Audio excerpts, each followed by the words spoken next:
प्रथम पूजने श्री गणेश जी के श्री चरणों में करती हूँ वंदना। हाथ जोड़ विनती करूं, कृपा करो गजानन। ओम गणेशाय नमः, ओम गणेशाय नमः, ओम गणेशाय नमः। सृष्टि के सभी गुरु और संतों के श्री चरणों में कोटि कोटि नमन, कोटि कोटि धन्यवाद। आपकी असीम कृपा सब पे बनी रहे।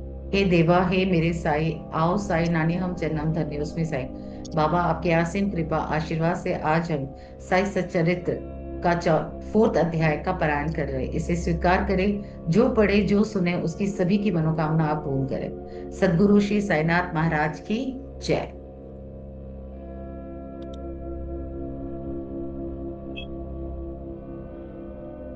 दक्षिणोन्मुख आसन, कठियावड़ी वाम हस्त, समोर धुनी कड़े अवलोकित, बाबा मस्जिद बैशर। साई सच्चरित अध्याय 4। श्री साई बाबा का शिरडी में प्रथम आगमन, संतों का अवतार कार्य, पवित्र तीर्थ शिरडी, श्री साई बाबा का व्यक्तित्व, गौली बुआ का अनुभव, श्री विठल का प्रकट होना, क्षीर सागर की कथा, दास गणु का प्रयाग स्नान, श्री साई बाबा का शिरडी में प्रथम आगमन, 3 वाड़े। संतों का अवतार कार्य। भगवत गीता 4था अध्याय 7-8 में भगवान श्री कृष्ण कहते हैं कि जब जब धर्म की हानि और अधर्म की वृद्धि होती है तब तब मैं अवतार धारण करता हूँ। धर्म स्थापन, दुष्टों का विनाश तथा साधु जनों के परित्राण के लिए मैं युग युग में जन्म लेता हूँ। साधु और संत भगवान के प्रतिनिधि स्वरूप हैं। वे उपयुक्त समय पर प्रकट होकर अपनी कार्य प्रणाली द्वारा अपना अवतार कार्य पूर्ण करते हैं। अर्थात जब ब्राह्मण, क्षत्रिय और वैश्य अपने कर्तव्यों से विमुख हो जाते हैं, जब शूद्र उच्च जातियों के अधिकार छीनने लगते हैं, जब धर्म के आचार्यों का अनादर तथा निंदा होने लगती है, जब लोग निषिद्ध भोज्य पदार्थों और मदिरा आदि का सेवन करने लगते हैं, जब धर्म आड़ में निंदित कार्य होने लगते हैं, जब भिन्न भिन्न धर्मावलंबी परस्पर लड़ने लगते हैं, जब ब्राह्मण संध्यादि कर्म छोड़ देते हैं, कर्मठ पुरुषों को धार्मिक कृत्यों में अरुचि उत्पन्न हो जाती है, जब योगी ध्यान आदि कर्म करना छोड़ देते हैं और जब जनसाधारण की ऐसी धारणा हो जाती है कि केवल धन, संतान और स्त्री ही सर्वस्व हैं, तथा इस प्रकार जब लोग सत्य मार्ग से विचलित होकर अधःपतन की ओर अग्रसर होने लगते हैं, तब संत प्रकट होकर अपने उपदेशों एवं आचरण के द्वारा धर्म की संस्थापना करते हैं। वे समुद्र के ज्योति स्तंभ की तरह हमारा उचित मार्गदर्शन करते तथा सत्य पथ पर चलने को पर अनेक संत, निवृत्तिनाथ, ज्ञानदेव, मुक्ताबाई, नामदेव, गोरा, गुणाई, एकनाथ, तुकाराम, नरहरि, नरसी भाई, सजन कसाई, सावंता, माली और रामदास तथा कई अन्य संत सत्य मार्ग का दिग्दर्शन कराने हेतु भिन्न भिन्न अवसरों पर प्रकट हुए और इन सबके पश्चात शिरडी में श्री साई बाबा का अवतार हुआ। पवित्र तीर्थ शिरडी अहमदनगर जिले में गोदावरी के तट बड़े ही भाग्यशाली हैं, जिन पर अनेक संतों ने जन्म धारण किया और अनेकों ने वहां आश्रय पाया।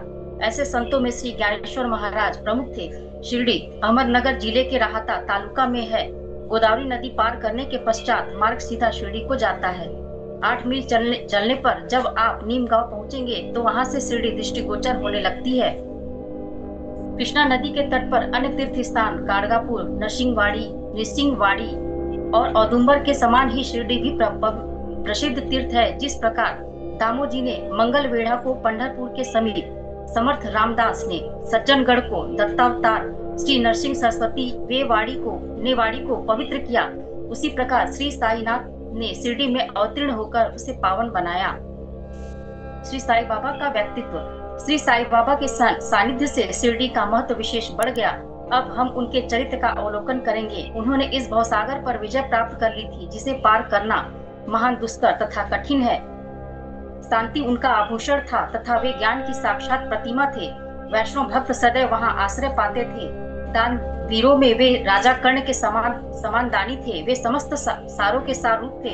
ऐहिक पदार्थों से उन्हें अरुचि थी। सदा आत्म स्वरूप में निमग्न रहना ही उनके जीवन का मुख्य ध्येय था। अनित्य वस्तुओं का आकर्षण उन्हें छू भी नहीं गया था। उनका हृदय शीशे के सदृश उज्जवल था। उनके श्रीमुख से सदैव अमृत वर्षा होती थी। अमीर और गरीब उनके लिए दोनों एक समान थे। मान अपमान की उन्हें किंचित मात्र भी चिंता न थी।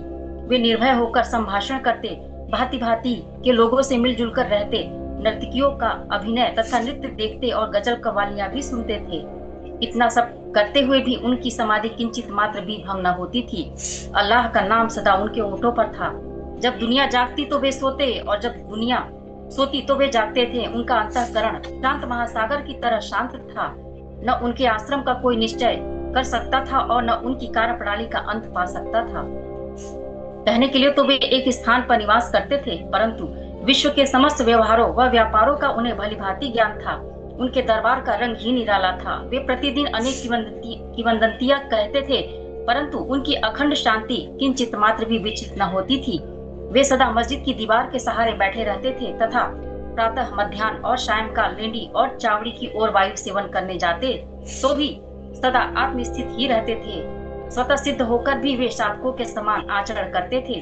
वे विनम्र, दयालु तथा अभिमान रहित थे। उन्होंने सबको सदा सुख पहुंचाया। ऐसे थे श्री साईं बाबा, जिनके श्री चरणों का स्पर्श कर शिरडी पावन बन गई। उसका महत्व असाधारण हो गया। जिस प्रकार ज्ञानेश्वर ने आलंदी और एक नाथ ने पैठण का उद्धार किया, वही गति श्री साईं बाबा द्वारा शिरडी को प्राप्त हुई। शिरडी के फूल, पत्ते, कंकड़ और पत्थर भी धन्य हैं, जिन्हें श्री साईं चरणाम्बुजों का चुंबन तथा उनकी चरण रज मस्तक पर धारण करने का सौभाग्य प्राप्त हुआ। भक्तगण को शिरडी एक दूसरा पंढरपुर, जगन्नाथपुरी, द्वारका, बनारस, काशी, महाकालेश्वर तथा गोकर्ण, महाबलेश्वर बन गई। श्री साईं का दर्शन करना ही भक्तों का वेद मंत्र था, जिसके परिणाम स्वरूप आसक्ति घटती और आत्मदर्शन का पद सुगम होता था।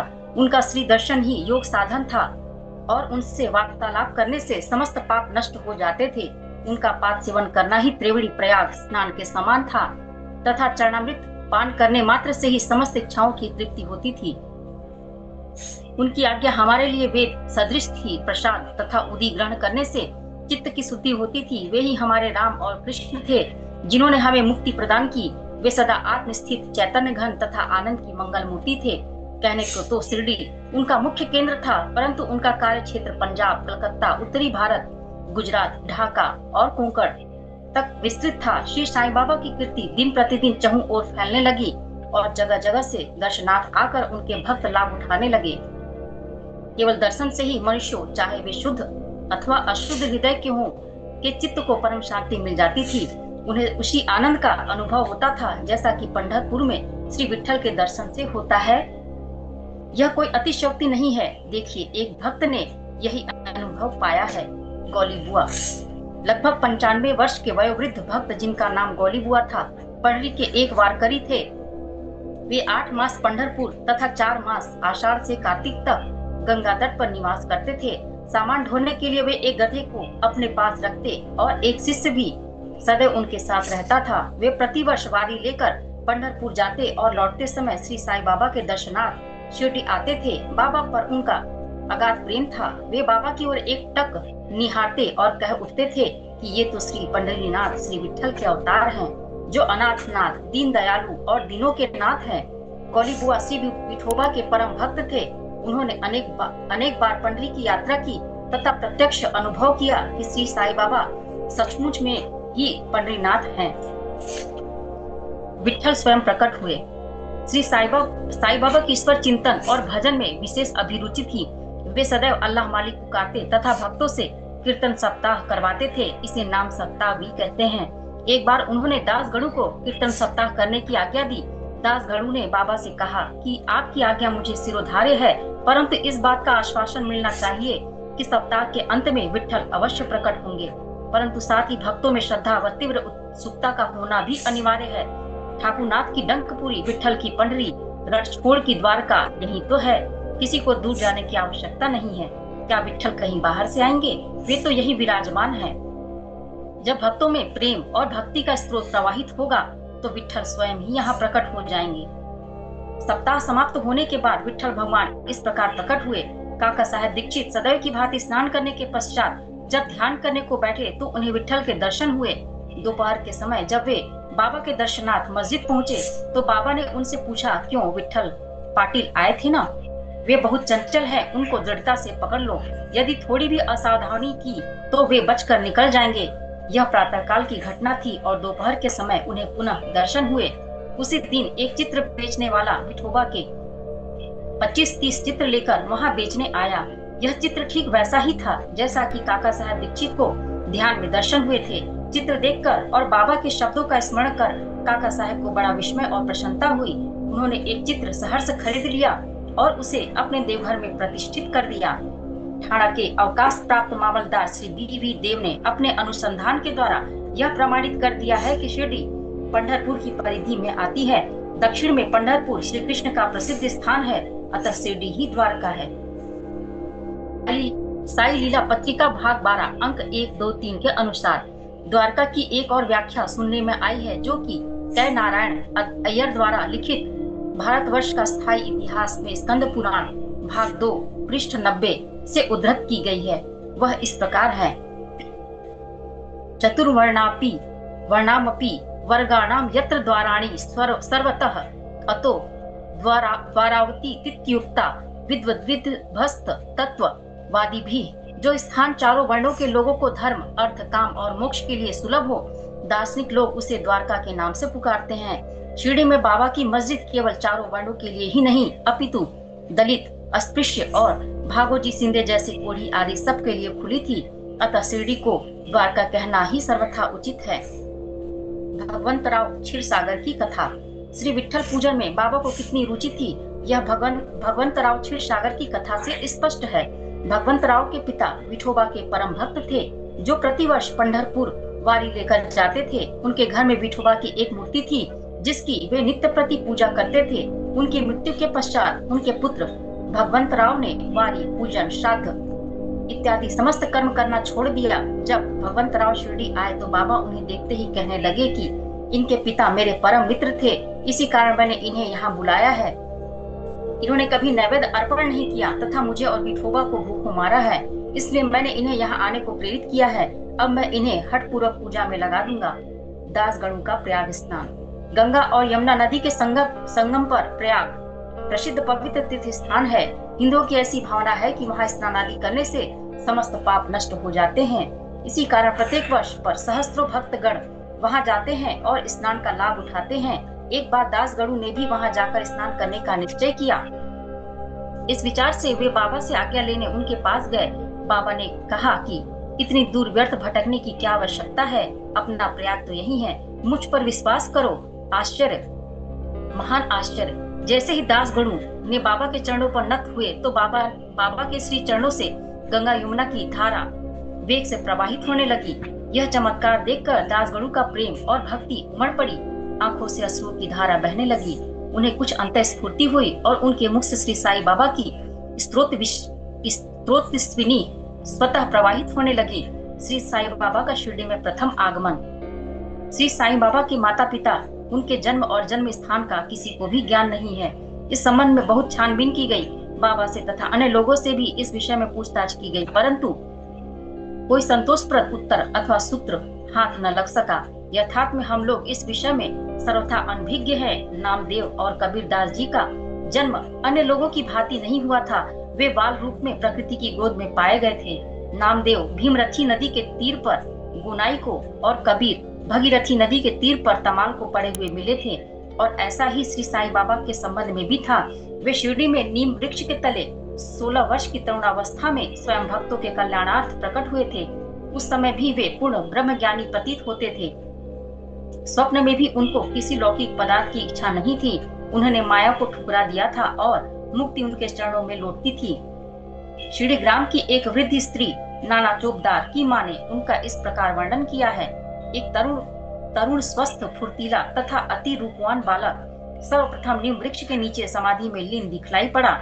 सर्दी व गर्मी की उन्हें किंचित मात्र भी चिंता न थी। उन्हें इतनी अल्प आयु में इस प्रकार कठिन तपस्या करते देखकर लोगों को महान आश्चर्य हुआ। दिन में वे किसी से भेंट नहीं करते थे और रात्रि में निर्भय होकर एकांत में घूमते थे। लोग आश्चर्यचकित होकर पूछते फिरते थे कि इस युवक का कहाँ से आगमन हुआ है। उनकी बनावट तथा आकृति इतनी सुंदर थी कि एक बार देखने मात्र से लोग आकर्षित हो जाते थे। वे सदा नीम वृक्ष के नीचे बैठे रहते थे और किसी के द्वार पर न जाते थे। यद्यपि वे देखने में युवक प्रतीत होते थे, परंतु उनका आचरण महात्माओं के सदृश था। वे त्याग और वैराग्य की साक्षात प्रतिमा थे। एक बार एक आश्चर्यजनक घटना हुई। एक भक्त को भगवान खंडोबा का संचार हुआ। लोगों ने शंका निवारणार्थ उनसे प्रश्न किया कि हे देव, कृपया बतलाइए कि ये किस भाग्यशाली पिता की संतान है और उनका कहां से आगमन हुआ है।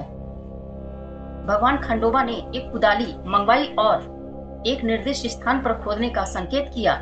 जब वह स्थान पूर्ण रूप से खोदा गया तो वहां एक पत्थर के नीचे ईंटें पाई गई। पत्थर को हटाते ही एक द्वार दिखा जहां पर चार दीप जल रहे थे। उन दरवाजों का मार्ग एक गुफा में जाता था जहां गोमुखी आकार की इमारत, लकड़ी के तख्ते, मालाएं आदि दिखाई पड़ी। भगवान खंडोबा कहने लगे कि इस युवक ने इस स्थान पर 12 वर्ष तपस्या की है। तब लोग युवक से प्रश्न करने लगे, परंतु उसने यह कहकर बात टाल दी कि यह मेरे श्री गुरुदेव की पवित्र भूमि है, अतएव मेरा पूज्य स्थान है। तब लोगों ने उस दरवाजे को पूर्ववत बंद कर दिया। जिस प्रकार अश्वत्थ तथा औदुंबर वृक्ष पवित्र माने जाते हैं, उसी प्रकार बाबा ने भी इस नीम वृक्ष को उतना ही पवित्र माना और प्रेम किया। महालसापति तथा शिरडी के अन्य भक्त इस स्थान को बाबा के गुरु का समाधि स्थान मानकर सदैव नमन किया करते थे। 3 वाड़े। नीम वृक्ष के आसपास की भूमि श्री हरि विनायक साठे ने मोल ले ली और उस स्थान पर एक विशाल भवन का निर्माण किया जिसका नाम साठेवाड़ा रखा गया।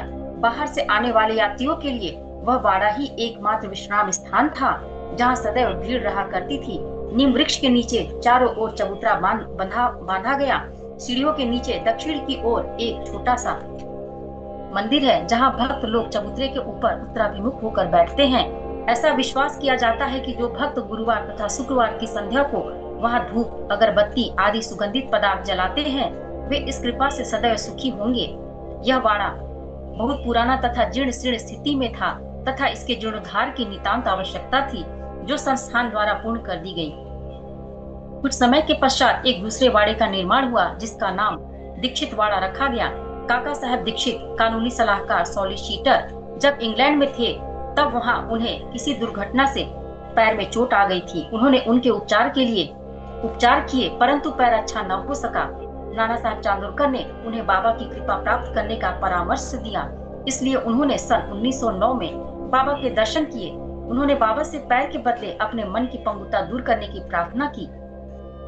बाबा के दर्शन से उन्हें इतना सुख प्राप्त हुआ कि उन्होंने स्थायी रूप से शिरडी में रहना स्वीकार कर लिया और इसी कारण उन्होंने अपने तथा भक्तों के हेतु एक वाड़े का निर्माण कराया। इस भवन का शिलान्यास दिनांक 9/12/1910 को किया गया। उसी दिन अन्य 2 विशेष घटनाएं घटित हुई।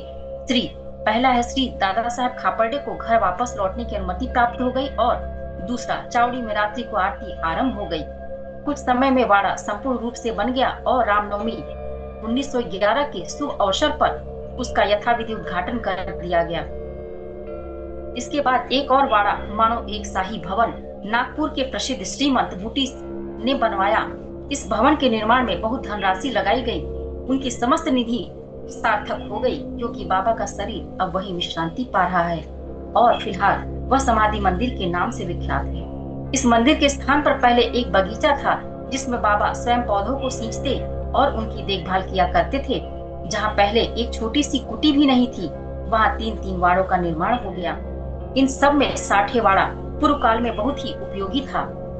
बगीचे की कथा वामन तात्या की सहायता से स्वयं बगीचे की देखभाल, शिरडी से श्री साई बाबा की अस्थायी अनुपस्थिति तथा चांद पाटिल की बारात में पुनः शिरडी लौटना, देवीदास, जानकी दास और गंगागीर की संगति, मोहिद्दीन तंबोली के साथ कुश्ती, मस्जिद में निवास, श्री डेंगले व अन्य भक्तों पर प्रेम तथा अन्य घटनाओं का अगले अध्याय में वर्णन किया गया है। श्री साईनाथ सद्गुरु साईनाथ परमस्तु शुभम भवतु। साईनाथ महाराज की जय।